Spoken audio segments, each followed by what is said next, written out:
معاشرے کے اندر ہم ایک دوسرے کو ظالم نہیں کہہ سکتے، اپنے آپ کو مظلوم نہیں کہہ سکتے، کیونکہ ہم میں سے بندہ اپنے تئیں ظلم کا مرتکب ہے، کہیں نہ کہیں بے ایمانی کا مرتکب ہے۔ ہم دوسرے کو اس لیے ظالم کہتے ہیں کیونکہ وہ ہم سے بڑا ظلم کرتا ہے۔ ظلم ہم بھی کرتے ہیں لیکن چھوٹا ظلم کرتے ہیں، اس لیے ہم اپنے آپ کو مظلوم اور جو ہم سے بھی بڑا ظلم کر رہا ہے وہ اس کو ظالم سمجھتے ہیں، اور جو اس سے بھی بڑا ظلم کر رہا ہے ہم سے اوپر والے اس کو ظالم سمجھتے ہیں۔ مسئلہ یہ ہے کہ ہم میں سے ہر بندہ اپنے تئیں ظالم ہے، ظلم کا مرتکب ہے۔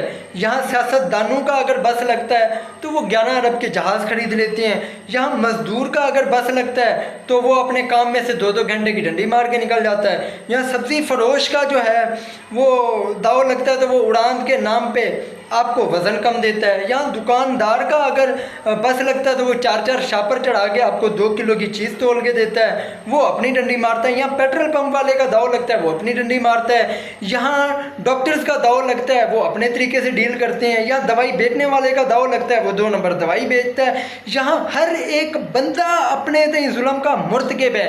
ہم صرف ظلم کی کہانی اس وقت اپنا ظلم چھپانے کے لیے دوسروں کے ظلم کی کہانی روتے ہیں، اور فلاں نے یہ کر دیا، فلاں نے وہ کر دیا، فلاں نے ڈھمکان کر دیا۔ ہم اپنے معاملات میں کب ایماندار ہوئے؟ جس دن بندہ چھوٹے لیول سے لے کے بڑے لیول تک اپنے معاملات میں ایماندار ہو گیا تو یہ معاشرہ سدھر جائے گا، جو کہ ناممکن ہے۔